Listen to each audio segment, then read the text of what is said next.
Gentlemen, have you guys ever heard a woman say, "He is crazy and obsessed with me. He just can't let go"? What do you think she really means? People who are narcissistic and psychopathic can twist and misuse phrases to gaslight and mess with someone's psyche. They often paint their ex-partners in a messed up light to control new people in their lives, and even use those new people to hurt their exes again. Depending on their plan, they might make their ex seem worthless or perfect when talking to you about them.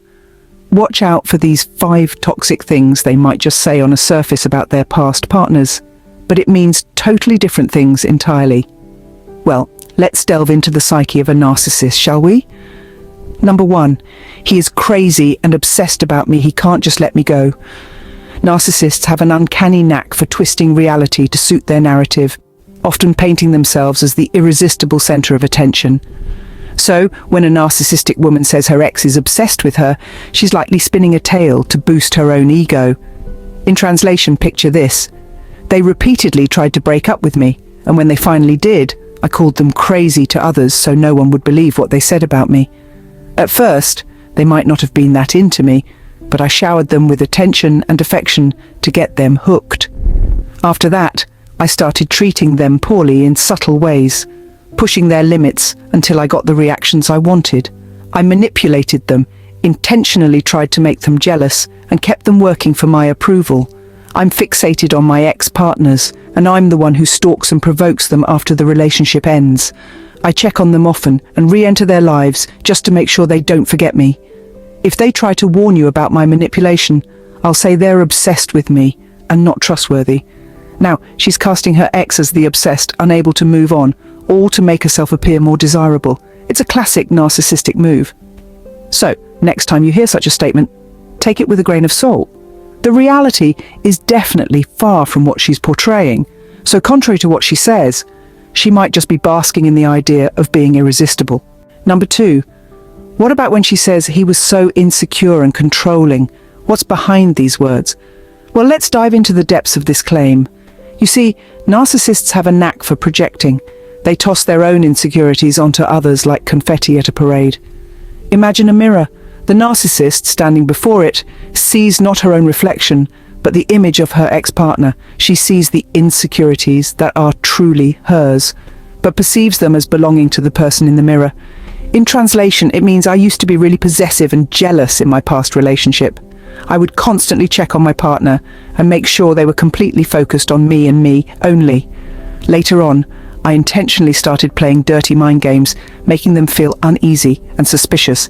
By withholding emotions and provoking jealousy, I manipulated them into thinking their concerns were unfounded, even when they were valid. I would get angry and argue, making them believe they were the issue whenever they questioned my questionable behavior. This way, I could do whatever I wanted without taking responsibility for my actions. Why, you ask? Well, it's a neat little trick to deflect responsibility. She's not the villain. Oh no, it's the insecure and controlling ex. But don't be fooled by this misdirection. Take a closer look. The insecure and controlling ex is just a mirror reflecting her own insecurities.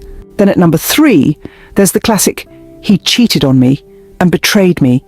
What's the real story here? Well, in the labyrinth of a narcissistic woman's mind, blame is a one-way street, pointing away from her and towards others. You see, narcissists have a knack for accusing others of the very actions they themselves are guilty of. It's a form of psychological projection, a defense mechanism to avoid facing their own missteps.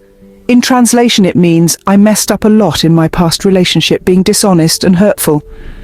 Now, I'm going to tell you a story where I make myself the victim, even though I was the one causing problems. I might not have been a great partner, making my ex feel insecure and mistreating them after acting all loving. Even if they didn't cheat, I wouldn't be surprised if they sought support elsewhere because of how I treated them. Now, I will set the double standard I expect of all my partners for you by disclosing this fake story of being betrayed. Now, you will strive to be super loyal to me while I reserve the right to do whatever I please. It's a cunning strategy, really. By accusing her ex of betrayal, she shifts the blame, maintains her image of innocence, and plays the victim card, all while obscuring her own infidelity. It's a plot twist worthy of a soap opera, isn't it? So, when she talks about betrayal, she clearly is revealing her own guilt. At number 4, Ever heard her say, "We're just friends. I just want the best for him. I am happy for him"? What's the truth behind these words? Well, gentlemen, it's an art of manipulation that narcissists often master. The seemingly innocent just friends claim is a cunning way to maintain control and keep their exes in their sphere of influence. In translation, it means, I keep an eye on my ex and act happy for them, making it seem like we're just friends.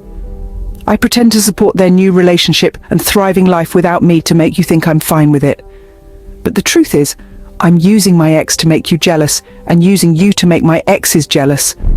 I also keep tabs on my ex-partners to ensure they don't find too much happiness. When you become an ex, I'll show up from time to time to bring back painful memories because I don't want anyone to truly move on, and I don't move on either. This isn't about a genuine friendship or selfless concern for the ex's well-being. Oh no, it's a strategic move to keep the ex close, just in case they might need them in the future. It's a power play, a game of chess, where the narcissist is always 3 moves ahead. The just friends claim is a facade, a smokescreen, just to keep the ex close so she keeps manipulating him. So when she says just friends, what she really means, just under my control.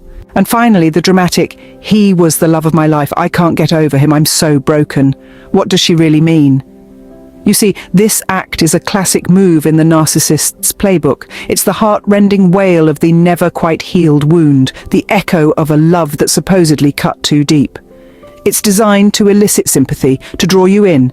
But let's flip the script. When a narcissistic woman says she's broken because of an ex, she might not be as shattered as she claims. Broken here is often an overplayed hand, a manipulative tactic. It's a way to keep the focus on her, to keep her in the spotlight. So, in translation, it means, I can't do healthy love or empathy. But when I idealize my past partners, I act like I'm crazy about them, even though I mistreated them. This makes you feel like you have to compete for my affection. Honestly, I never treated any of my partners well in the long run. I can't forget the ones who gave me a taste of my own medicine, or those who walked away for good, especially the ones who dumped me first. I'm obsessed with them, and wish I could have them back just to punish them for leaving me first.